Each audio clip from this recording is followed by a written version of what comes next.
Qui ne nous connaissent pas, Climate Change, c'est une association internationale créée en 2015 qui cherche à fédérer l'ensemble des acteurs non étatiques reconnus par la Convention 4 des Nations Unies pour le climat, collectivités territoriales, entreprises et sociétés civiles. Nos trois missions principales, c'est de partager l'information avec un portail de l'action sur notre site internet, analyser l'action avec l'Observatoire de l'action climat et fédérer les acteurs du climat et de la biodiversité grâce au sommet et aux coalitions multi-acteurs. Et j'en profite pour saluer les personnes qui étaient avec nous au précédent sommet de Dakar en octobre dernier, parce que j'avais vu que beaucoup de personnes du sommet s'étaient inscrites.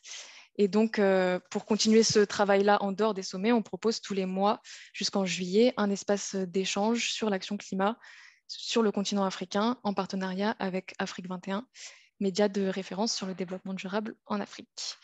L'IMAG s'enrichit aussi d'analyses de l'observatoire et chaque live donne lieu ensuite à la publication d'un magazine donc, que vous pourrez retrouver la semaine prochaine. Donc, je vais maintenant passer au sommaire de cette troisième édition de l'IMAG. Donc, pour commencer, Mélène Assé-Ouassasama, chargée de projet Action Climat en Afrique pour Climate Change. Bonjour Mélène. Il nous présentera la note d'analyse intitulée Agriculture durable en Afrique, concilier pratiques traditionnelles et approches nouvelles. Cette note de quelques pages sera disponible dès la semaine prochaine sur notre site web et on vous la partagera également. Pour compléter les propos de Mélène, on a invité à réagir Marie-Ange Kalenga, qui est spécialiste ressources naturelles, climat et gouvernance environnementale. Bonjour Marie-Ange, merci d'être avec nous. Nous aurons ensuite le plaisir d'accueillir Boris Ngounou, journaliste pour le média Afrique 21, qui est partenaire de l'IMAG. Bonjour Boris. Vous nous parlerez de grands événements internationaux qui sont passés ou à venir, dont le One Forest Summit qui a eu lieu au début du mois au Gabon. Ensuite, nous passerons à la discussion qui portera sur la conciliation de la sécurité alimentaire et de la gestion durable des ressources naturelles sur le continent africain, avec une attention particulière sur les forêts. Et on donnera la parole à deux porteurs de projets. Donc, tout d'abord, Virzi Emmanuel Binui, chef d'équipe de l'organisation Cameroon Gender and Environment Watch. Hi Emmanuel, thanks for being here. Emmanuel parlera des activités d'agroforesterie et d'apiculture portées par son organisation qui promeut une gouvernance inclusive et sensible au genre dans tout ce qui est gestion des ressources naturelles et agroforesterie. Cette intervention, elle sera en anglais. Et ensuite, on accueillera Mahamadou Sanoussi Hassan, qui est directeur de la Fédération des unions de groupements paysans du Niger, Moriben. Bonjour Mahamadou, merci de vous être connecté aujourd'hui. Et il nous parlera des projets de son réseau d'acteurs sur la transition agroécologique et la réduction des conflits. Ensuite, les 15 dernières minutes de l'IMAG seront dédiées à des questions-réponses. Donc, ça vous permettra aussi de poser toutes les questions que vous avez envie aux intervenants et aux intervenants de réagir entre eux. Vous pouvez tout écrire dans la discussion d'ici là. Et ce sera animé par Eva Radek, coordinatrice des événements et coalition de Climate Change. Voilà, et cette partie-là, elle ne sera normalement pas interprétée. Ça sera à partir de 16 h. Donc encore merci à tous et à toutes de vous être connectés. Merci par avance aux intervenants. Et je vais donner sans plus tarder la parole à Mélène Assé-Ouassasama, chargée de projet Action Climat en Afrique à Climate Change, pour introduire le sujet de l'articulation entre les pratiques traditionnelles et nouvelles sur l'agroécologie en Afrique. Merci Chloé, bonjour à tous. Est-ce que vous m'entendez? D'accord. Alors, bonjour à tous et bienvenue dans ce TIMAG. Pour cette thématique particulièrement, l'Observatoire a choisi d'axer son analyse ou sa réflexion sur une problématique assez particulière que Marie-Ange ici présente nous a aidé à identifier. C'est ce choc-là ou cette opposition qu'il y a entre les pratiques traditionnelles et les pratiques nouvelles. Alors, pourquoi est-ce que nous parlons de cette problématique ou pourquoi est-ce que nous abordons la question sous cet angle-là? C'est parce que depuis des décennies déjà, l'agriculture africaine fait face à un défi sécuritaire, enfin, de la sécurité alimentaire. Et en 2021, par exemple, sur le continent africain, nous avons 278 millions de personnes qui ont été touchées par la faim. Et si on s'intéresse à l'Afrique subsaharienne, c'est 63% de la population qui a été touchée par l'insécurité alimentaire en 2021. Et donc, en regardant ces chiffres et ceux qui ont déjà été soulevés depuis des décennies, les États africains ont fait le choix de se tourner vers un objectif de souveraineté alimentaire d'ici 2030, d'ici 2060. Alors, pour ce faire, l'un des leviers pour atteindre cet objectif-là, c'est de transformer l'agriculture du continent, qui représente aujourd'hui 23% du PIB et qui emploie 55% de la population active.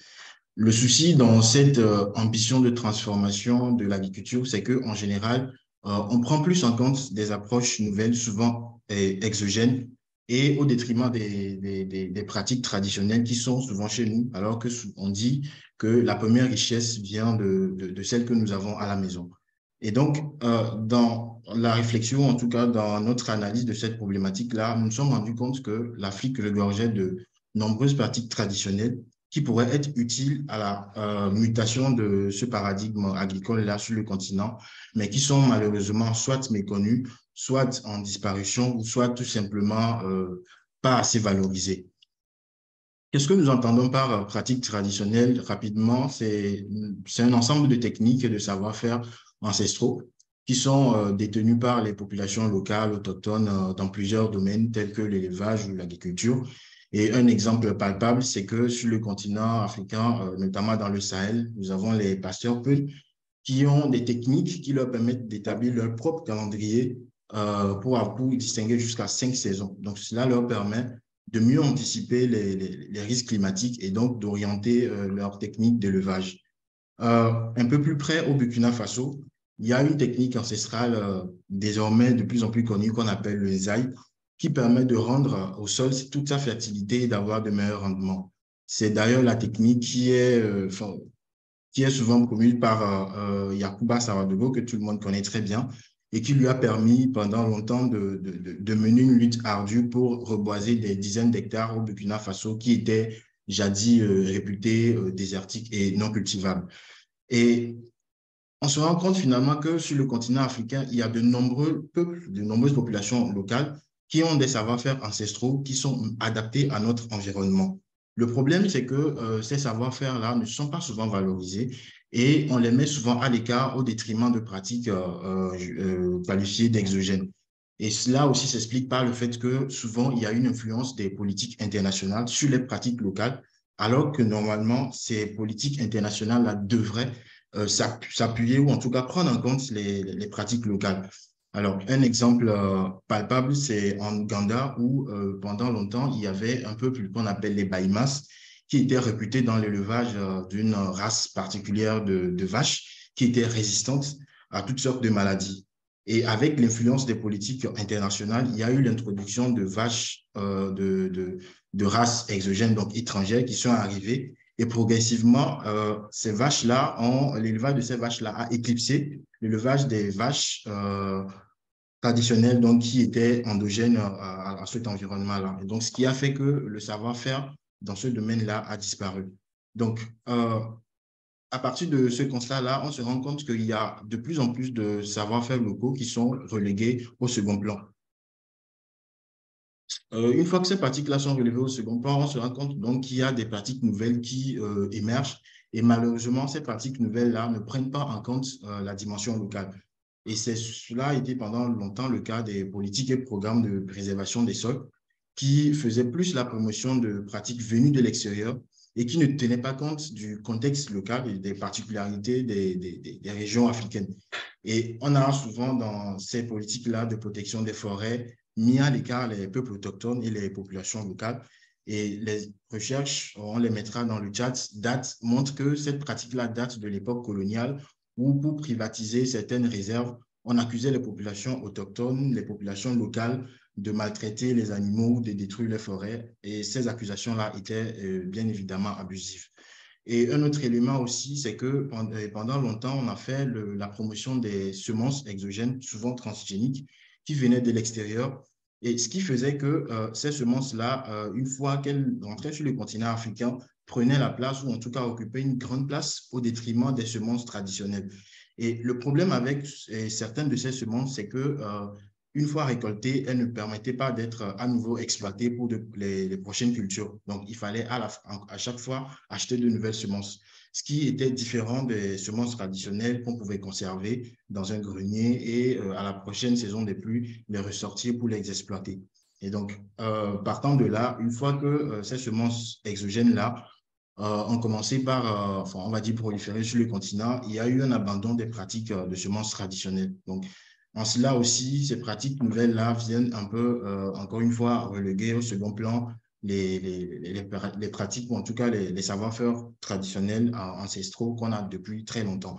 Alors, ceci dit, on se rend compte finalement que parfois, on est dans soit on est entre deux paradigmes, un paradigme plus ou moins ancestral, donc traditionnel, et un paradigme nouveau qui ignore ce premier paradigme ancestral-là. Et de plus en plus, l'idée finalement, c'est de penser un modèle qui pourrait réunir ces deux approches-là. Un proverbe de chez nous dit souvent que pour concilier, ou en tout cas pour réconcilier, il ne faut pas apporter le couteau qui tranche, mais amener les guilles qui permettent de coudre.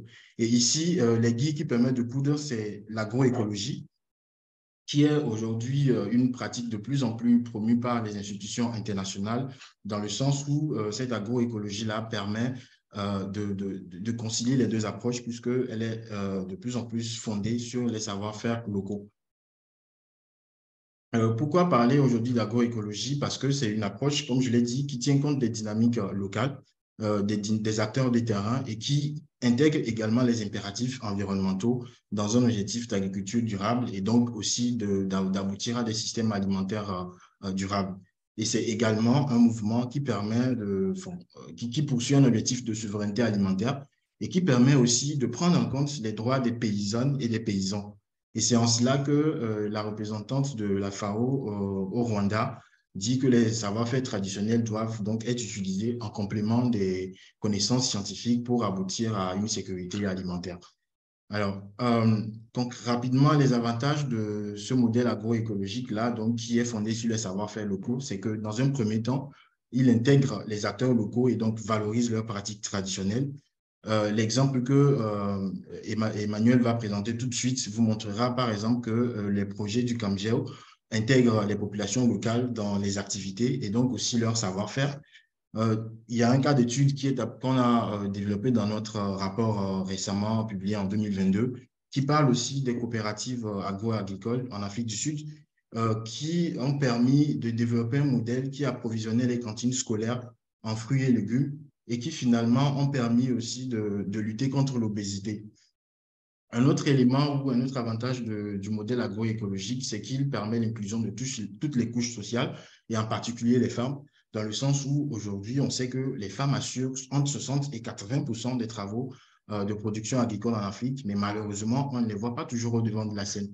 Et grâce au modèle agroécologique qui se met en place, on a une valorisation de l'apport des femmes et à travers les initiatives qu'elles portent de plus en plus, et on a des exemples un peu partout. Et dans la note qui sera publiée, vous retrouverez des exemples au Zimbabwe et donc l'exemple du Cameroun que Emmanuel présentera encore une fois. Et donc, pour finir, on a aussi une mise en valeur des petits agriculteurs dans le sens où, avec le modèle agroécologique, il y a un partage de connaissances et donc de variétés de techniques traditionnelles qui permettent finalement de s'adapter et donc de résister à l'usage des intrants qui sont souvent nocifs pour l'environnement. Alors, pour finir, on se rend compte que ce modèle agroécologique-là n'est qu'à ses débuts, ou en tout cas a encore d'énormes pas à faire. Mais on dit souvent que ce qui reste à faire est plus grand que ce qui a été fait. Mais l'avantage ici, c'est que les initiatives que vous allez voir vous montreront qu'il y a déjà quelque chose de grand qui est déjà fait, qui a été fait et qui continuera d'être fait. Et ce sont ces initiatives-là qu'il faut encourager. Alors, pour continuer dans ce sens et pour parler un peu de l'agroforesterie, je vais céder la main à Marie-Ange qui nous a aidés dans la collecte d'informations et de réflexions par rapport à la rédaction de cette note que je rappelle sera publiée la semaine prochaine sur notre site. Merci. Merci beaucoup, Mylène. Je vais compléter votre propos qui, somme toute, est extrêmement exhaustif en me focalisant davantage sur l'agroforesterie, qui est une approche utilisée dans le cadre de la promotion de l'agroécologie. Alors, il faut rappeler que l'agroforesterie, ce n'est pas une approche nouvelle, ce n'est pas une notion nouvelle, ce n'est pas une nouvelle idée, mais qu'elle est pratiquée depuis des décennies par des communautés forestières, que ce soit en Afrique de l'Ouest ou en Afrique centrale, mais aussi en Asie du Sud-Est, dans le but en fait de concilier préservation des arbres, mais aussi culture vivrière et services écosystémiques. Aujourd'hui, l'agroforesterie connaît un regain d'intérêt, de popularité, dans un contexte où, au niveau mondial, la communauté internationale se mobilise pour lutter contre la déforestation, pour lutter contre la perte de biodiversité et pour lutter contre les changements climatiques. Donc, toutes les problématiques et les enjeux qu'a évoqués Mélène sont les mêmes dans le cadre de l'agroforesterie. Mais il faut peut-être rappeler rapidement la définition de ce qu'est l'agroforesterie, une définition qui est proposée par la FAO, ou l'Organisation des Nations Unies pour l'alimentation et l'agriculture. La FAO définit l'agroforesterie comme un système d'utilisation des terres qui consiste à conjuguer la gestion des arbres et d'autres espèces ligneuses pérennes à la culture ou à l'élevage, ou voire les deux. Donc, il y a trois principaux systèmes agroforestiers qui sont l'agro-sylviculture, donc association arbre-culture, le sylvopastoralisme, qui est l'association arbre-élevage, et l'agro-sylvopastoralisme. Je suis désolée pour les termes un petit peu techniques, mais ça veut dire simplement associer donc arbre, élevage et culture. Alors, pourquoi est-ce que l'agroforesterie est intéressante? Elle est intéressante parce qu'elle permet à des communautés forestières ou à des petits agriculteurs et des petits paysans à éviter, limiter de déforester pour cultiver. Ça permet aussi de préserver les sols, d'améliorer les rendements agricoles et de renforcer la résilience des moyens de subsistance des petits exploitants agricoles, aussi bien femmes comme hommes, parce que ça leur permet de tirer des revenus à la fois des cultures, mais aussi des produits forestiers ligneux éventuels. Alors, ce qu'il est intéressant de dire, c'est qu'il y a diverses initiatives et différents programmes, que ce soit ceux menés par les institutions internationales dans le cadre du système des Nations Unies, ou que ce soit des ONG internationales ou des ONG locales qui promeuvent ce type d'approche, mais le soutien disponible est sa magnitude dépend vraiment du contexte politique et économique. Malheureusement, de trop nombreuses initiatives de soutien de l'agroforesterie ne voient finalement que les enjeux économiques et les priorisent aux dépens des enjeux sociaux et économiques. Et c'est pour ça que les ONG environnementales, dont Tropenbos ou Fern, pour qui j'ai travaillé, proposent une approche de l'agroforesterie qui soit avant tout fondée sur les droits afin que le potentiel écosystémique puisse être pleinement atteint.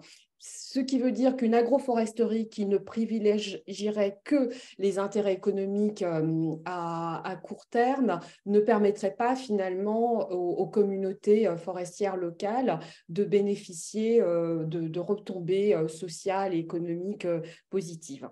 Ce qu'il faut aussi mettre en avant, c'est que l'agroforesterie, c'est un moyen aussi de essayer de dépasser un petit peu le modèle de l'agriculture sur brûlis, qui est le modèle principal, par exemple, en Afrique centrale, et qui, de plus en plus, contribue à la déforestation. Même s'il faut être très, très, très prudent et ne pas accuser des petits agriculteurs qui, dans un contexte de démographie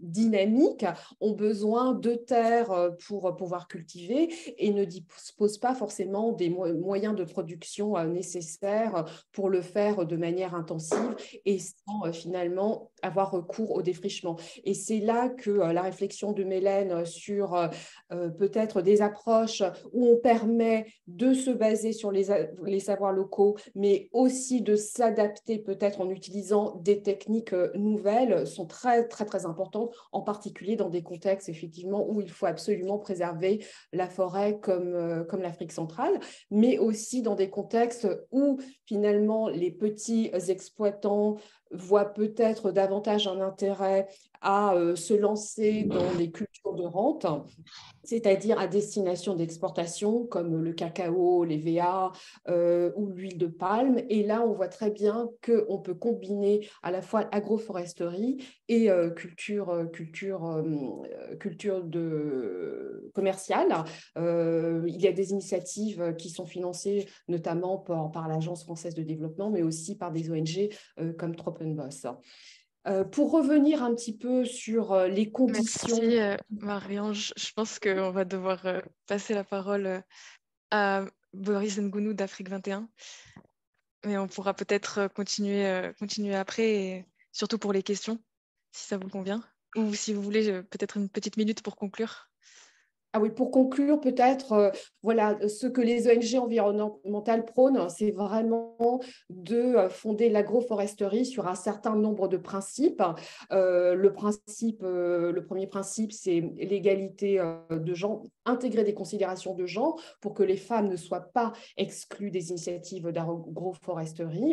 La question de la sécurité foncière et de la propriété des arbres est aussi fondamentale parce que dans un contexte où il y a différentes priorités et il y a une pression qui s'exerce pour l'accès aux arbres, l'insécurité foncière, finalement, ne va pas permettre d'asseoir une agroforesterie pérenne.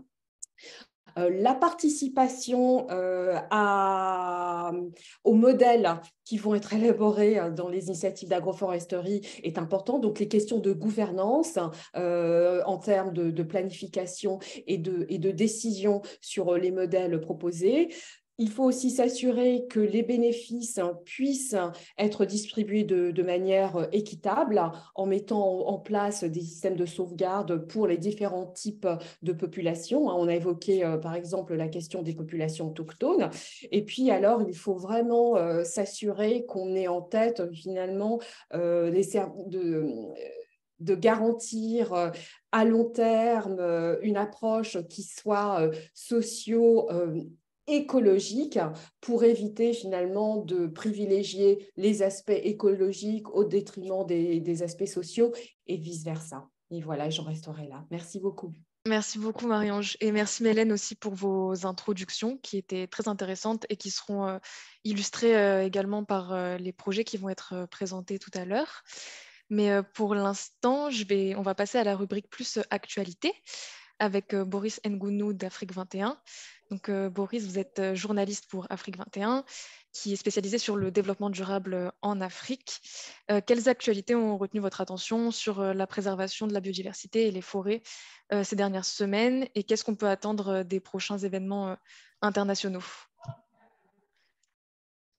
Ok, merci Chloé. Bonjour à tout le monde. Je suis très heureux de prendre la parole. C'est mon premier IMAG.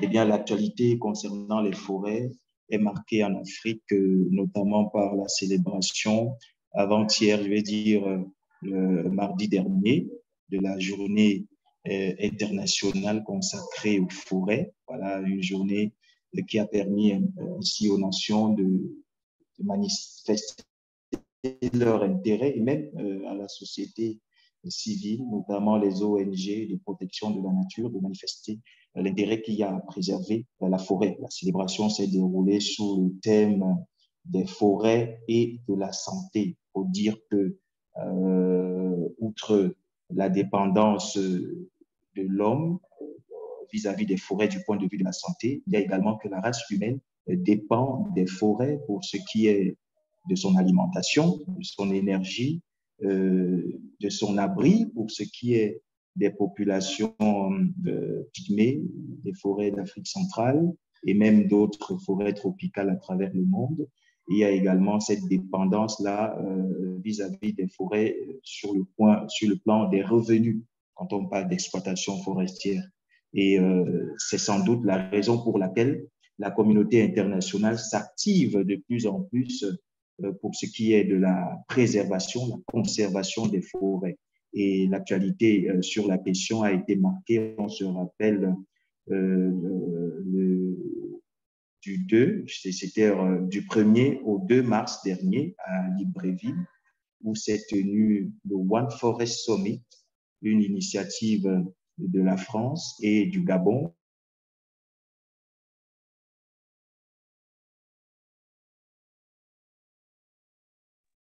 Qui a consisté à réunir les grands décideurs avec à leur côté le président français Emmanuel Macron. Et au terme des échanges d'environ 2 jours, on aboutit à ce qu'on appelait le plan de Libreville, qui est une démarche relativement calquée sur l'accord de Paris, visant à permettre aux pays forestiers de conserver leurs étendues de forêt en contrepartie des plans de développement à leur avantage.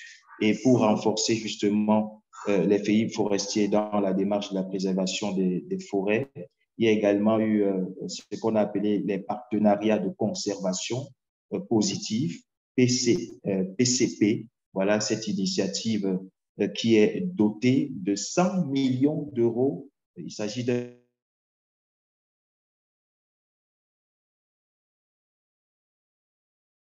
mécanisme de rémunération des pays qui se distinguent par leur exemplarité dans la conservation des forêts sauvages. Pardon, Chloé, vous avez dit quelque chose? Non, ça avait un peu coupé, mais c'est revenu. Donc, Ok, je continue. Donc, au-delà, sur ce One Forest Summit, il y a également, qui s'est tenu le 2 mars dernier, il faut dire que l'événement s'est tenu et certaines ONG de protection de la nature ont exprimé leur sentiment d'être restés sur leur soif. En fait, des ONG comme Greenpeace Afrique auraient voulu que le One Forest Summit aborde également des grands projets qui se déroulent actuellement en Afrique et qui ont une grande susceptibilité de déforestation massive. On peut citer, par exemple, le projet Cam Vert qui est implanté au sud du Cameroun, qui vise un territoire forestier, c'est en pleine forêt équatoriale, et qui vise à occuper une forêt de 60 000 hectares. Vous voyez, c'est de Yaoundé, la capitale du Cameroun. Également, dans le sud du pays, nous avons un autre projet qui s'appelle Sudcam, qui consiste à la culture de l'EVA, qui entend défricher jusqu'à 10 000 hectares de forêt tropicale. On n'oublie pas le cas de la République démocratique du Congo, où le gouvernement, l'année dernière, on se rappelle, a lancé un appel d'offres visant la vente de 27 blocs pétroliers, dont certains sont situés dans la région, dans la forêt du bassin du Congo, qui est quand même l'objet de beaucoup de convoitises de la part des écologistes, des grands décideurs du domaine du climat, parce que le bassin du Congo, la forêt du bassin du Congo, c'est quand même le deuxième poumon écologique de la planète après l'Amazonie en Amérique du Sud, et dont le rôle pour ce qui est de la régulation du climat est assez essentiel pour ce contexte de réchauffement climatique dans lequel est plongée la planète tout entière. Donc, des manquements comme cela, on espère, pourront être suffisamment abordés lors du sommet des grands bassins forestiers de la planète, les 3 grands bassins forestiers de la planète, notamment le bassin du Congo, à savoir également le bassin de l'Amazonie en Amérique du Sud et le bassin forestier d'Asie du Sud-Est. Donc, les grands décideurs, les responsables des pays ayant en partage ces grands bassins forestiers de la planète se réuniront en juin prochain dans la capitale congolaise, en République du Congo, à Brazzaville. Donc, ce sera en juin prochain. C'est un grand moment qui permettra forcément aux organisations de protection de la nature d'insister sur l'élimination ou alors une meilleure gestion des projets de manière à préserver les forêts en Afrique. Vous savez, l'enjeu pour les forêts en Afrique actuellement, c'est de concilier la protection des forêts et le développement économique. Les organisations de la société civile ne cessent de faire des propositions dans ce sens, notamment comment est-ce qu'on peut mener des projets comme la culture des palmiers à huile, comment on peut mener des projets comme l'EVA, tout en préservant les espaces, la couverture forestière dont on sait très essentielle pour la lutte contre le réchauffement climatique. Donc, c'est ce qu'on peut, je peux noter pour l'actualité concernant les forêts en Afrique, lesquelles actualités ont été traitées par les colonnes d'Afrique 21. Merci beaucoup Boris pour ce petit tour d'actualité et ce petit décryptage. Donc en partant un peu de tout ce qui a été présenté jusqu'à maintenant, on va passer à la partie un peu plus panel.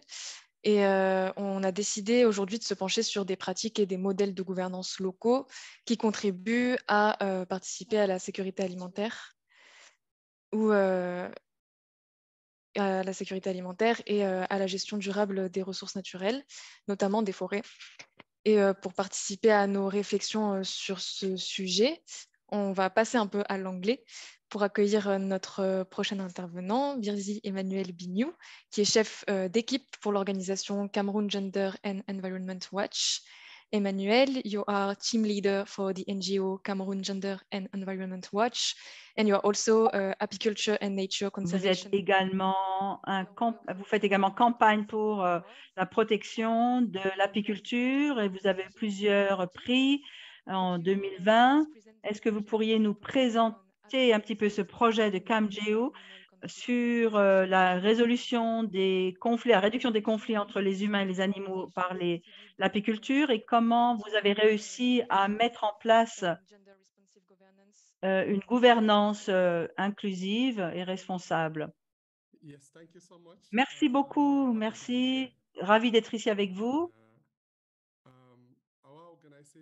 Notre organisation, comme nous le voyons ici,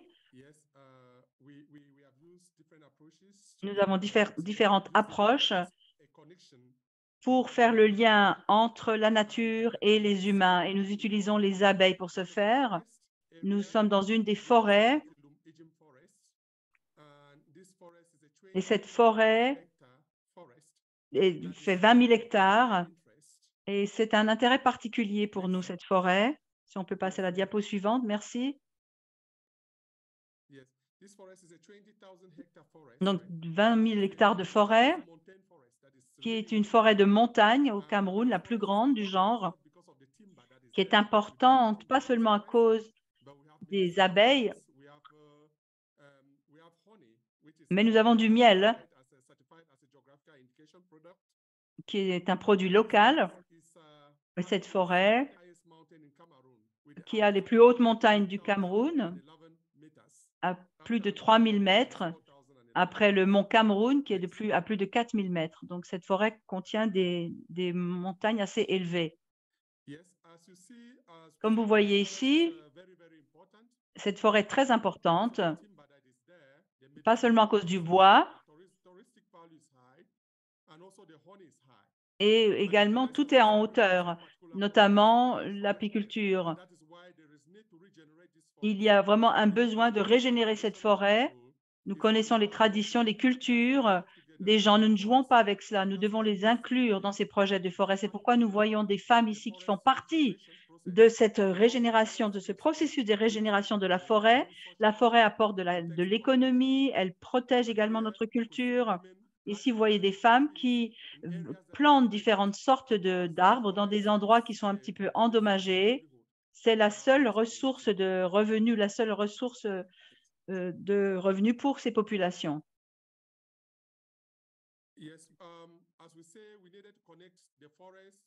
Nous avons donc fait un lien entre la forêt et les revenus et la substance. Donc, ces abeilles, le problème dans ces forêts, c'était les feux de forêt. Nous avons résolu cela. Nous avons vu que c'était l'apiculture qui pouvait aider à résoudre ces problèmes de feu. Lorsque les membres du comité ont commencé de mettre leurs ruches dans les forêts, ils ont vu toutes les raisons de pouvoir protéger la forêt chaque fois qu'il y a du feu. C'était les membres de la communauté qui pouvaient simplement aller éteindre ces feux parce qu'ils avaient des enjeux et ainsi ils ont réussi à protéger les forêts. C'était le cas pour cette forêt. C'est ainsi que nous avons pu faire diminuer les feux de forêt.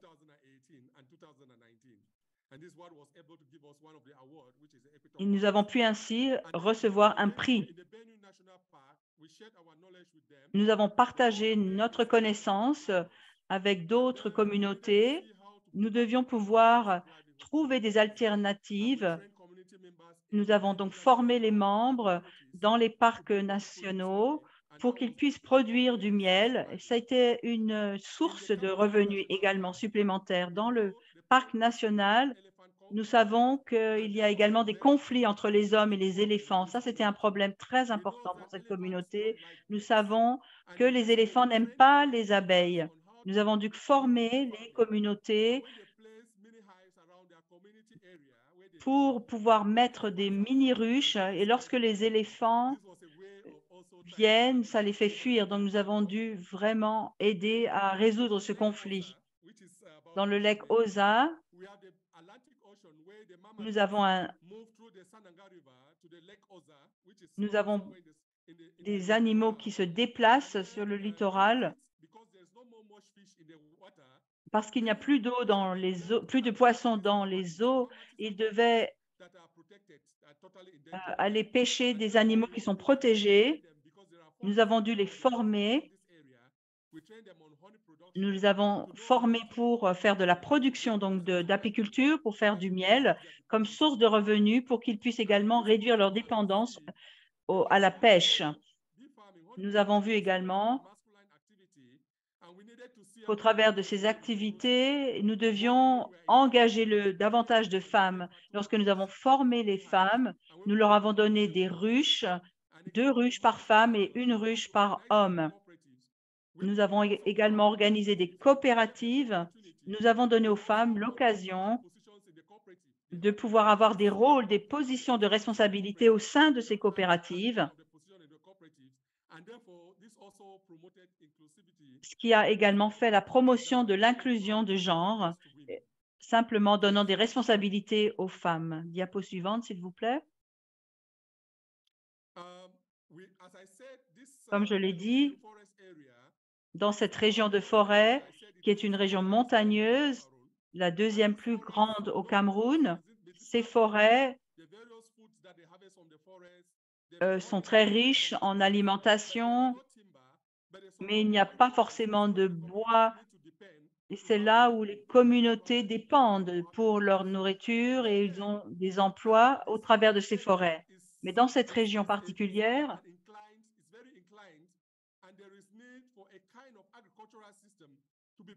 où il faut que des systèmes d'agriculture soient mis en place dans ces régions qui sont assez en pente à cause de l'érosion. Donc, nous avons trouvé une méthode où ce système d'agroforesterie peut permettre de conserver les sols et empêcher l'érosion. Ici, vous voyez comment nous avons expliqué aux communautés comment fixer des plantations, comment gérer les sols pour retenir les eaux et augmenter la fertilité des sols et pouvoir produire ainsi une grande variété d'alimentation et de produits.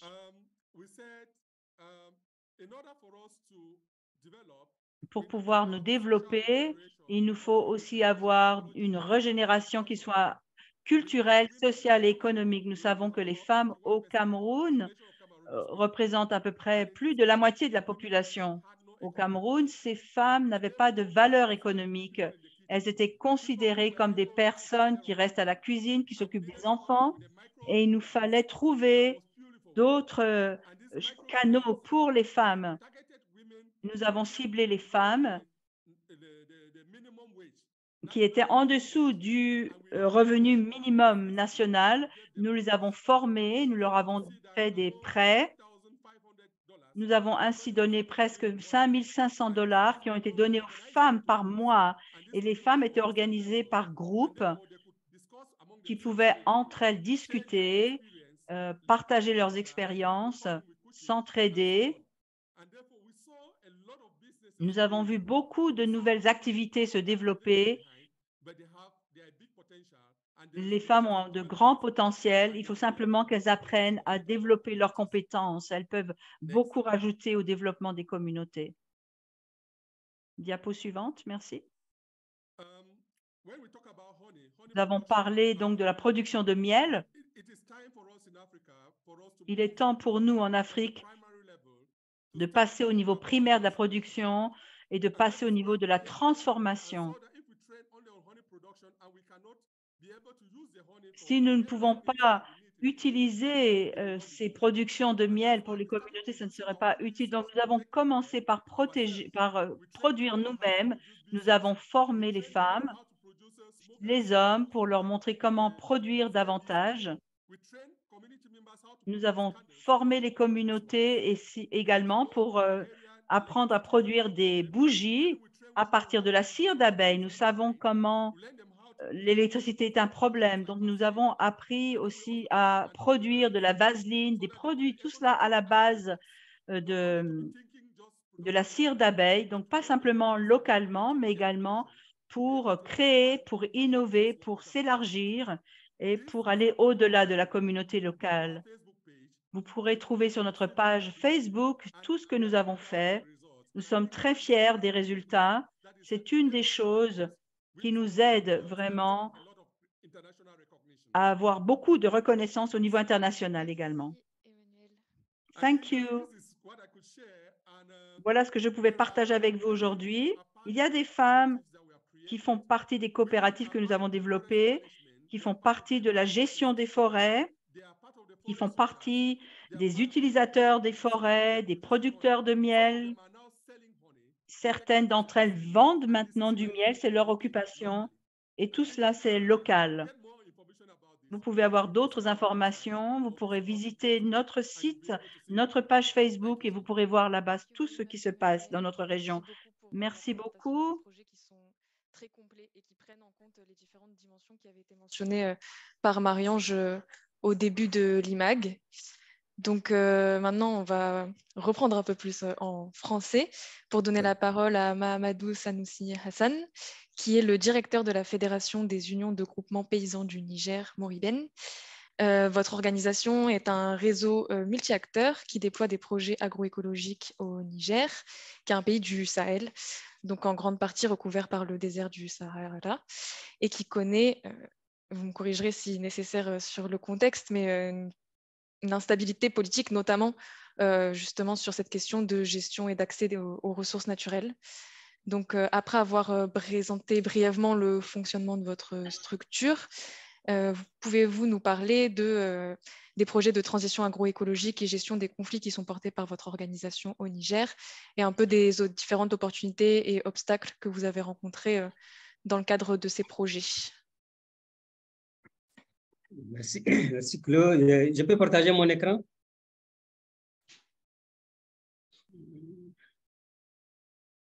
Allez-y, oui.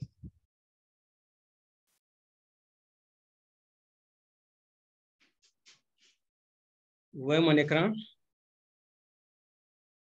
On ne voit pas en plein écran, mais on voit les slides. Oui, non, je n'ai pas mis en plein écran. Pas encore en plein écran. Maintenant, c'est en plein écran. Oui, parfait. OK. Allez-y. Merci. Merci Cléo pour cette opportunité que vous m'offrez pour parler de nos activités. Et donc, comme vous l'avez dit, hein, la Fédération Moriben, c'est une organisation paysanne qui a été créée en 1993 qui aujourd'hui compte 29 unions, mais plus de 1500 groupements à la base.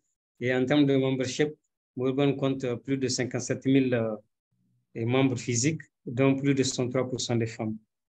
Et donc, la mission de Mourben, les organes, il y a l'Assemblée générale, il y a un conseil d'administration, et puis bon, la direction dont moi je fais partie et dont je dirige, qui est constituée uniquement de salariés. Sinon, tous les 57 membres sont des volontaires.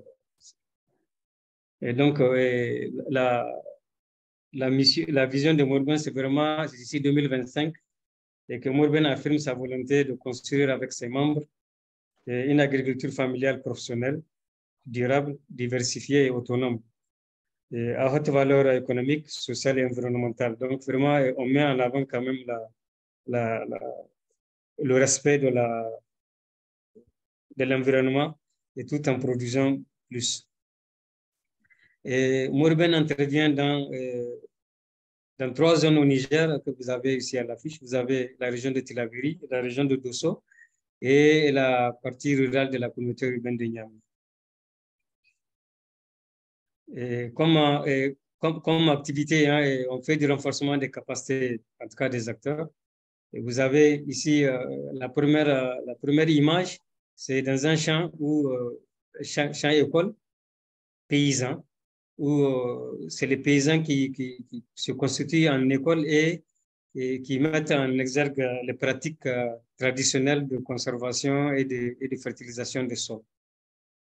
Et la deuxième image, vous avez une formation des jeunes filles dans un village qui s'appelle Falwal, où c'est une formation d'abord sur les techniques de production, les itinéraires techniques, mais aussi sur la transformation des produits agricoles. Et là, il y a des farines fortifiées qui sont produites. Et il y a aussi la transformation de l'arachide en huile, en tourteau, en pâte d'arachide. Et puis, bon, et aussi de la pommade que les femmes utilisent pendant, en tout cas, pour qu'elles passent sur leur corps. Et la troisième image, vous avez, c'est vraiment, comme nous sommes dans un cadre de l'agroécologie, donc on fait la promotion des produits, des pesticides bio au détriment des pesticides de synthèse qui détruisent à la fois tout ce qu'il y a comme, en tout cas, être vivant sans discrimination et aussi qui sont nuisibles à la santé humaine. Donc, la quatrième image, vous avez la fabrication de fertilisants bio, on appelle ici le bokashi, qui est fabriqué à partir de l'ensemble, c'est des produits, en tout cas des produits locaux. Et c'est des fertilisants qu'on utilise en substitution de l'engrais chimique. Et les produits, en tout cas, pour faire la promotion des pratiques agroécologiques, nous avons pensé à introduire aussi, à reconstituer le cheptel des ménages, d'où vous avez la femme qui a ces animaux. Parce que bon, on a constaté qu'avec la sécheresse, beaucoup de ménages ont décapitalisé parce que tant qu'il y a des problèmes, bon, ce sont les animaux qui sont vendus pour satisfaire les besoins alimentaires, les besoins vestimentaires, en tout cas les besoins sociaux et autres. Donc, on a constaté que bon, pratiquement tout est parti. Donc, on a appuyé la reconstitution de ce cheptel pour pouvoir permettre aux ménages de produire eux-mêmes la fumier organique qu'ils vont utiliser sur leur exploitation. Donc, c'est ça l'objet donc, chaque ménage est doté de 3 animaux, dont 3 femelles, et puis un bélier. Et le bélier est engraissé et pour être vendu, et c'est le produit de la vente qui permet de reconstituer les fonds et de passer encore à d'autres ménages. Donc, c'est sous forme de crédit que c'est vraiment du revolving, quoi. Et l'utilisation le remplacement des engrais chimiques par la fumure organique permet, surtout au niveau des maraîchers, vous avez la femme souriante là, qui produit des oignons. quand on utilise l'engrais chimique sur les oignons, c'est que d'office, vous récoltez du produit pourri. Vous ne pouvez pas garder ça au maximum 2 semaines, en tout cas au maximum 1 mois. Alors que quand vous utilisez la fumée organique pour produire votre oignon, vous pouvez conserver l'oignon jusqu'à 6 mois avec une perte de moins de 3%. Alors que si vous utilisez l'engrais, un mois après de conservation, vous risquez de perdre plus de 50% de votre production. Et ça a permis aux femmes, en tout cas, d'améliorer leurs revenus. Parce qu'au moment de la récolte, le sac d'oignons ne dépasse pas 3 000, 4 000. Alors que si elle le conservait pendant 6 mois, elle arrive à vendre ça à plus de 50 000 francs. Vous voyez, donc le prix est multiplié au moins par 20. Et donc ça, c'est vraiment dû à l'utilisation de la fumure organique. Et aussi, l'utilisation de la fumure organique a permis d'améliorer la productivité à droite et des boîtes de mil. Et en tout cas, l'utilisation a permis d'abord de diminuer de façon importante le coût de production et aussi à accroître la production de mil. Et donc, la quatrième image, vous voyez, ça, c'est des banques céréalières. Donc, le surplus de la production est maintenant stocké au niveau des banques céréalières et qui est conservé pendant 4, 5, 6 mois et qui est maintenant revendu, en tout cas, à la population au moment de la période de soudure. Et ça, cette technique a permis, en tout cas, aux producteurs de ne pas laisser leur champ pour aller travailler dans les champs d'autrui. Donc, à travers ça, ils arrivent vraiment en tout cas, à travailler à temps plein dans leur champ, ce qui ne se faisait pas avant. Et aussi, les premières personnes qui ont parlé d'agroforesterie, ici, on initie les producteurs et les productrices à la production des plants forestiers qui sont utilisés pour reboiser les champs, pour protéger les champs contre les érosions hydriques et l'érosion éolienne qui emportent en tout cas la bonne partie du sol. Donc, à travers cette agroforesterie, les sols sont protégés contre les inondations et contre le vent. Et aussi, c'est un moyen de produire du bois de chauffe pour la population. Et vous avez vu, on a introduit des animaux. Et donc, en plus du fourrage terrestre, à travers l'agroforesterie, on produit aussi du fourrage aérien pour les animaux. Parce que les plants qui sont utilisés sont des plants qui sont, en tout cas, appétés par les animaux. Donc, au bout d'un certain temps, ça permet de produire du fourrage aérien et pour les animaux, pour avoir des animaux à bon point. Et vous voyez les femmes qui sont en tout cas au centre de l'action, c'est elles qui produisent les plants forestiers et c'est aussi elles qui font le reboisement. Et en tout cas, à travers la production de ces plants, elle arrive à vendre une bonne partie et donc ça a permis d'améliorer leur revenu aussi, en plus de la protection de leur sol et de leur champs exploités. Pour venir maintenant au niveau de la prévention des conflits et de la gestion non conflictuelle des conflits de cas échéants. Et donc, ce que fait Moribund, d'abord, on crée des cadres de concertation où tous les acteurs sont représentés. Et ces cadres de concertation, vous avez les producteurs, vous avez les bergers, les éleveurs, vous avez les services techniques de l'État, vous avez au niveau des autorités, vous avez les chefs de village qui sont... et puis, vous avez aussi, comme le cadre est présidé par le maire de la commune.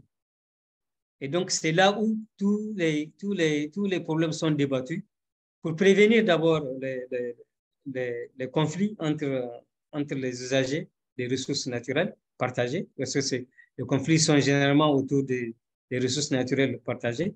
et donc des solutions sont dégagées et qui fait à ce moment-là, en tout cas, une sorte de règle à respecter entre les usagers. Et généralement, surtout au niveau des éleveurs et des producteurs, c'est une série de réunions, surtout la veille de la campagne agricole. Tous les acteurs se retrouvent autour du maire pour décider d'un certain nombre de règles à suivre, donc surtout la divagation des animaux.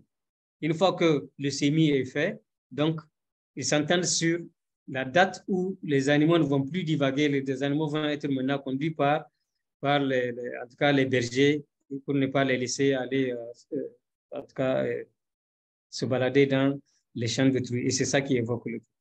Et au bon milieu de la saison, il y a des réunions aussi qui sont faites. Et à la fin, pour libérer les champs aussi, de façon collégiale, ils se retrouvent pour s'entendre sur une date de libération des champs.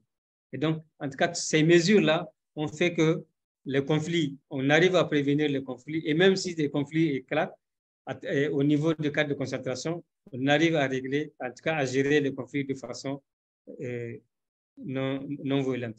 Aussi, une manière de gérer le conflit, c'est qu'il y a, comme Chloé a commencé à le dire, en tout cas au Niger, on a pas mal de terres qui sont dégradées. Donc, nous procédons à la récupération des terres qui sont ensemencées soit en fourrage pour les animaux, soit aussi redistribuées aux jeunes et aux femmes pour leur permettre eux-mêmes de produire, en tout cas, du mil, du niébé, de l'arachide et autres. Donc, à travers la récupération des terres, on arrive quand même à gérer, en tout cas, en augmentant plus l'actif productif pour les femmes et pour les jeunes, et aussi en ensemençant les champs et en plantant des arbres qui sont appétés par les animaux. Ça permet, en tout cas, de ne pas aux animaux d'avoir beaucoup plus d'espace pour paître que de s'aventurer à aller sur les champs sur les champs des producteurs. Merci Mamadou. Je pense qu'on va passer aux questions-réponses. On va pouvoir conclure. Merci d'avoir présenté tous ces différents projets agroécologiques très intéressants que vous menez au Niger.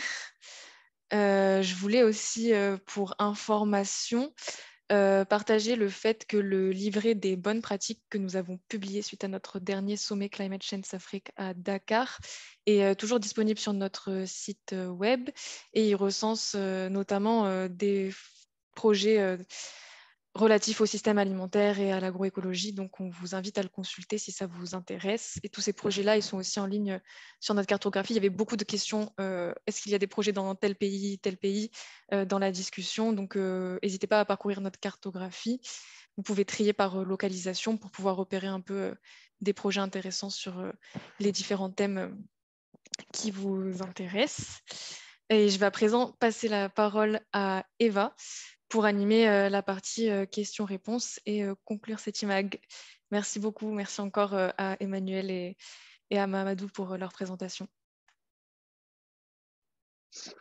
Merci Chloé, et merci en effet à tout le monde qui a pris le temps de présenter et de participer dès lors à cet IMAG. Donc, j'ai pu suivre depuis le début de l'IMAG si on avait des questions qui circulaient dans la discussion. Et en effet, je crois que l'agroécologie, c'est un sujet qui intéresse parce qu'il y a eu pas mal de discussions qui ont démarré depuis le début. Donc, merci déjà à tout le monde d'avoir fait part de vos remarques et de vos questions. En fait, je vais peut-être commencer, avant de commencer par les questions que moi j'ai notées, qui sont notamment pour Emmanuel. Je voudrais bien là prendre du coup quelques questions parce que je vois qu'il y a 2 personnes qui lèvent la main, mais je vais vous demander d'être très succinct dans vos questions. Donc, vous pouvez juste vous présenter en vous disant votre nom et si vous travaillez pour une organisation. Et ensuite, de très rapidement passer sur votre question, c'est pour qui, et après, on essaye de répondre de manière efficace, si possible. Donc, par exemple, Monsieur Alassane, je vois que vous levez la main. Vous pouvez prendre la parole, vous présenter en Bonsoir à un tout le mot monde. et question. Oui, on vous entend. Moi, c'est M. Ouattara, je suis assistant en gestion de projet à la Commission nationale du Fonds pour l'environnement mondial. C'est le point focal opérationnel du GEF en Côte d'Ivoire. Et ma question s'adresse principalement à deux personnes, à savoir Madame Marie, qui a un peu fait l'apologie de l'agroécologie. Je vois que c'est un peu une mesure qui va dans le sens qui s'érige un peu contre l'agriculture extensive. Mais est-ce que cela ne va pas constituer un peu un frein à l'agriculture intensive, vu qu'on a une population mondiale qui est galopante et vraiment, en termes de sécurité alimentaire, en termes de quantité, est-ce que cela ne va pas poser un problème? Ensuite, je tiens à remercier aussi M. Mahamadou du Niger. Je pense bien, j'ai suivi un peu son modèle par rapport au projet qu'il a présenté. Je tiens à le féliciter. Et je tiens aussi à apporter peut-être, ça sera un additif, lui dire de se rapprocher un peu du point focal opérationnel du FEM, qui se trouve un peu encore au Niger, parce qu'on a un projet on a un programme qu'on appelle le HGP, qui est un programme qui s'occupe un peu des populations, des communautés à la base. Je pense qu'il pourra aussi présenter des projets dans ce cadre-là au niveau du HGP, qui seront des projets qui sont éligibles et qui sont financés à hauteur de $50,000. C'est un peu ça mes préoccupations. Je tiens à vous remercier.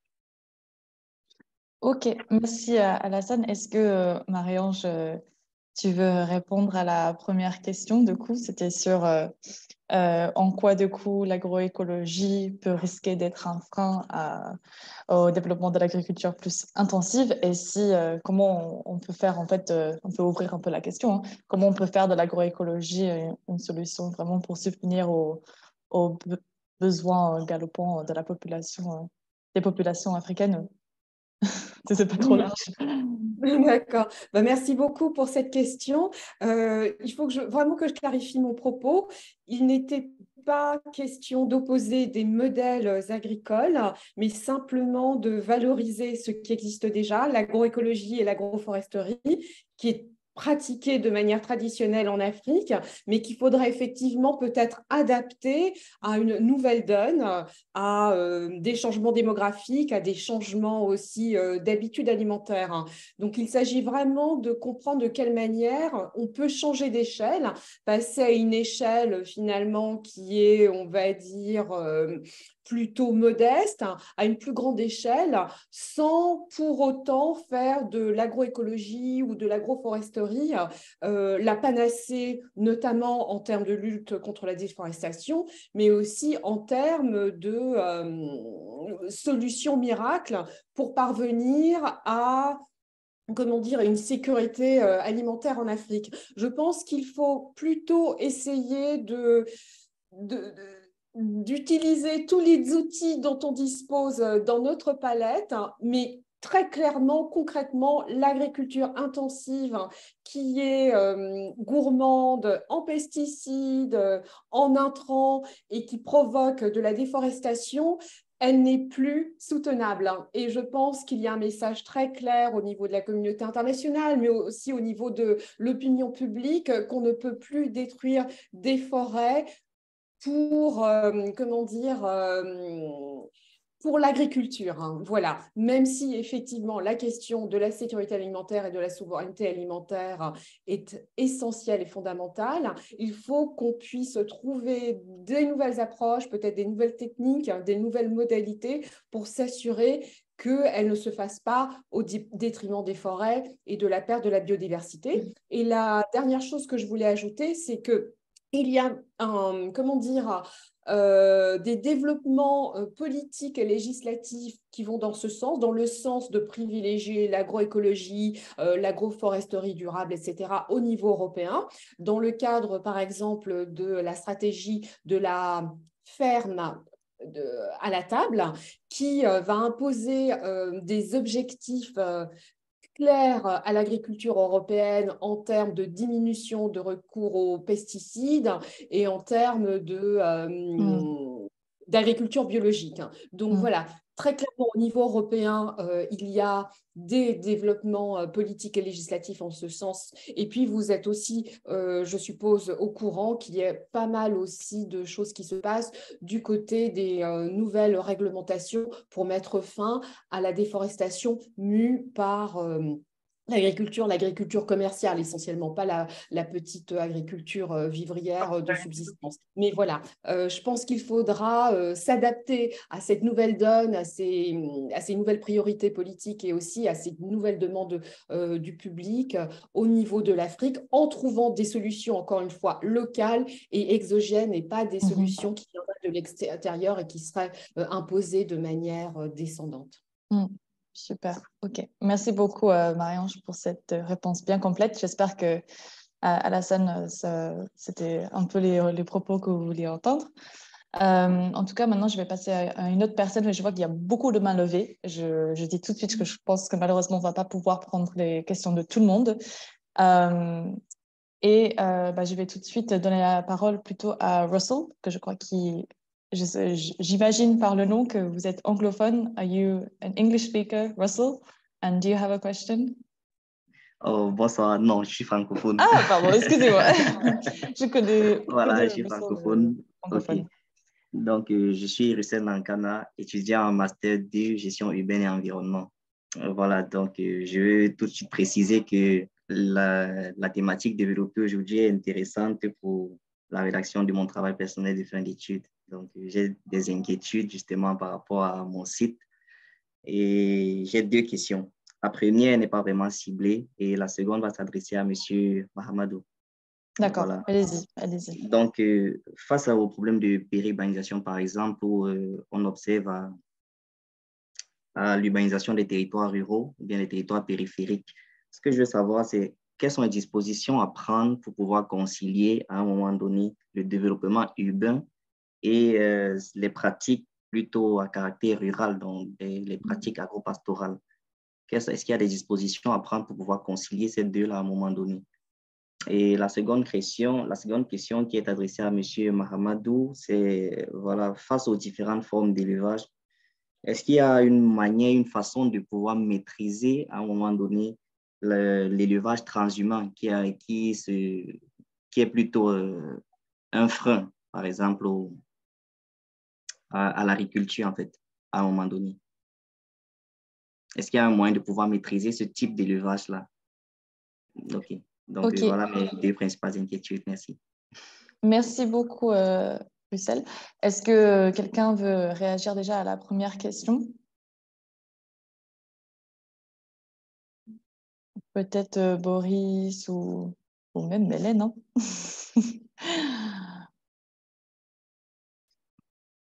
Pour rappel de coup, c'était sur l'extension, avec le développement des villes, comment on fait pour... Enfin, je ne sais pas comment reformuler ça exactement. Voilà, pour concilier en fait l'agriculture ou bien les activités agro-pastorales au développement urbain. Voilà. Oui, Eva, j'aimerais dire un mot par rapport à cette question de Russell. Donc, c'est un phénomène qui s'attaque à toutes les zones périurbaines, que ce soit en Afrique subsaharienne ou alors en Afrique du Nord. Et je pense que la meilleure solution à ça, c'est s'adapter aux défis démographiques qui provoquent justement cet état des choses. Je vais prendre par exemple le cas d'une région comme Bandaka. Bandaka, c'est au Congo, c'est en République démocratique du Congo. Et bien là-bas, pour protéger les forêts sacrées, vous savez, là-bas, il y a des forêts sacrées qui contribuent à l'entretien des us et coutumes des populations autochtones. Et avec la poussée urbaine, ce qui est fait, c'est que les chefs de village ont institué des lois qui protègent justement ces forêts-là, des lois comme quoi vraiment si vous allez couper du bois dans la forêt sacrée à des fins de chauffage, vous allez recevoir une malédiction. Des trucs comme ça sont assez efficaces et ça permet justement aux halogènes qui viennent des centres urbains à la recherche des terrains pour habitation, de respecter les us et coutumes des populations autochtones, des populations qui sont basées sur place et partant leur mode de vie autour des forêts sacrées. Je pense qu'une approche comme celle-là, ça peut marcher et compter également sur la communication en tenant compte de la sensibilité des personnes. Vous savez, en Afrique, les gens sont assez sensibles aux questions de mauvais sorts, de métaphysisme, de sorcellerie. Et donc, quand vous entourez une forêt ou alors peut-être des pratiques culturelles, comme quoi peut-être il ne faut pas couper telle espèce de bois parce que il y a un grand marabout du village qui aurait lancé un talisman sur cette espèce-là pour que personne ne touche. Donc, des trucs comme ça marche. C'est peut-être banal, mais c'est assez efficace dans notre contexte. Ok, merci Boris. Si vous me permettez de rebondir, voilà. Ma question c'était beaucoup plus dans la lancée de la souveraineté alimentaire, par exemple.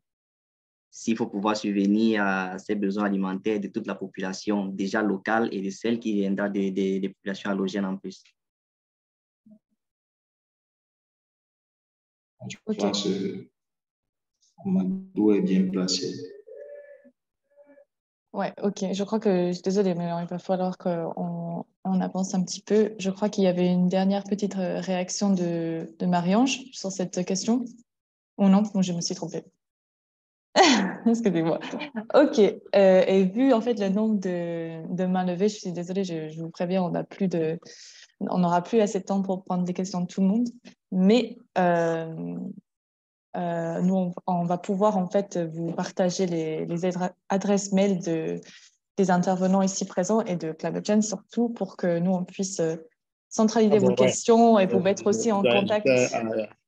Un webinaire. Attention vos micros, s'il vous plaît, merci. Afin qu'on puisse vous mettre en contact avec les intervenants et vous puissiez poser vos questions et avoir les réponses en temps et en heure. Mais j'avais peut-être juste une dernière question, je me permets, je sais que là on dépasse, mais c'est juste que de toute façon là il n'y a plus d'interprétation, donc je switch en anglais juste pour pouvoir parler avec Emmanuel qui n'a pas eu de questions. Il y a une question qui a été adressée à moi, je ne sais pas. Oui, est-ce que vous voulez répondre rapidement en 1 minute et après on passe à une dernière question et on conclut? Oui, ok, merci de m'avoir donné la parole. Et la question était de savoir si est-ce que il y a une manière pour la maîtrise de l'élevage transhumant qui constitue un problème pour l'agriculture. Bon, je dirais oui, en tout cas, le cas du Niger que je connais, c'est que déjà, il y a une bonne partie du territoire qui a été carrément consacré pour l'élevage, et décrété comme zone d'élevage. Et même dans la partie où il y a les agro-pasteurs, il y a des enclaves qui ont été aussi définies, en tout cas, pour les animaux. Et quand aussi, il y a des associations des éleveurs qui conseillent de temps en temps aux bergers de décapitaliser à un certain moment. En tout cas, quand le troupeau arrive à un certain nombre, ils leur demandent de décapitaliser pour pouvoir garder des animaux à bon point. Donc, ils leur demandent de vendre une partie pour acheter du fourrage, pour acheter du son, pour pouvoir bien entretenir ce qui reste. Voilà comment je pense qu'on peut quand même arriver à maîtriser un peu l'élevage, en tout cas transhumant. En tout cas, c'est ce que c'est fait au Niger. Parfait. Ok, merci beaucoup, Mahmoud. Vous avez bien fait de répondre à cette question. Et là, maintenant, je vais poser une dernière qui va être en anglais à notre intervenant Emmanuel. Et après, on va terminer cet IMAG numéro 3. So, Emmanuel, I do have one last question for you before we finish the IMAG. It may seem like a silly question, but as I was listening to you, I couldn't help but wonder how you first, like at the very first stages of the bee farming project, how did you first understand the link between the bushfires and the bee farming? And how was this first like perceived by the local communities? Did they understand the link quite quickly, or did you have to do some awareness raising about conservation before starting the project? I just wanted to know a bit more about the very beginning. Yes, thank you. Bee farming had been a traditional way of the communities here. It's been a cultural thing, had been done for many years, but just that that link between with bushfires and bee farming was not yet very clear. So it was just creativity and innovation, taking what is ordinary and doing it extraordinary way. And the link was very clear now from the community, and they could more engage in bee farming, honey production, not only just for honey, but knowing that it was there for posterity to protect the forest. And then therefore, to make this work better, formerly their honey never had money because nobody was buying it in good prices. So when we organized them into cooperatives, we now created another cooperative for our own organization in town, because they were found in rural areas where there is no network, movement is difficult and all that. So it was now possible for us to buy the honey from them and then sell it in town through the cooperative that we created, and then use the money back in conservation. And our 3 nurseries that we run are run with money that we get from our honey shop. And now the products, the honey shop is now promoting the local products from the Kilumijin forest and also from the forest area, and also helping the money, converting their honey to money, converting their honey to jobs, and also protecting the environment. We call the shop a climate smart shop because it is helping to protect the trees in the forest from being burnt. So it worked so well. And with this approach, more community members saw the reason to get involved in bee farming and to produce more honey. And they knew that the honey was going to be bought by us and by other people. Now, many more people are buying because we are in a liberal world. It's not only us buying. When anybody comes to buy, you can buy. We buy too from them. And now it's all about helping local communities. Brilliant. Thank you, Emmanuel. And I think I'll definitely be repeating your brilliant quote of honey means money. So thank you for that. Honey equals money. Honey equals money. Ok, donc merci tout le monde d'avoir participé à cette session questions-réponses et avoir participé plus largement à CityMag numéro 3 sur l'agroécologie. Je partage là tout de suite à l'écran du coup les contacts des intervenants que vous pouvez prendre un screenshot là tout de suite, mais je profite aussi pour vous dire qu'on va pouvoir vous envoyer par mail. Oui, c'est important parce que nous, on n'a pas partagé, on a des expériences à partager, on va revenir. Oui, je pense qu'il y a beaucoup de personnes ici qui ont énormément d'exemples de projets concrets et d'autres marques et suggestions à nous faire part. Donc, nous, on veut vraiment faciliter ça. Donc, vous pouvez aussi nous écrire par mail. Donc voilà, donc prenez bien note et je vous informe aussi qu'on va avoir du coup la version magazine qui vous sera envoyée par mail par la suite, en début de semaine prochaine. Maintenant que vous êtes inscrit à l'IMAG, vous allez continuer à recevoir toutes les informations sur le secteur et sur nos activités à Climate Chance. Donc vous êtes dans la boucle. Voilà, donc merci encore du coup d'avoir participé à CityMag. Merci à l'ensemble des intervenants pour vos présentations très riches. On est vraiment ravis de vous avoir avec nous, notamment Afrique 21 aussi, qui est partenariat avec nous pour ce cycle d'IMAG. Donc merci aussi à Chloé qui a organisé cette session-là avec l'aide de Maria qui est sur notre équipe. Et je profite du coup là pour vous diffuser tout de suite à l'écran les prochains 2 IMAG qui auront lieu. L'IMAG numéro 4 du coup le 20 avril qui portera sur le financement pour les pertes et dommages et l'adaptation, en se focalisant notamment sur un fonds qui a été créé par les États lors de la dernière COP27 en Égypte. Donc notez bien dans vos agendas, ainsi que le prochain IMAG après cela, qui sera l'IMAG numéro 5, le 25 mai, sur la mobilité et le transport durable. Et je profite également pour vous dire n'hésitez pas à nous écrire dès maintenant si vous avez des remarques, des suggestions, des idées d'intervention ou d'exemples concrets à nous faire part, dont vous pensez qu'ils seraient pertinents pour ces prochains IMAG. Nous sommes à l'écoute. Et voilà, donc merci encore à tous.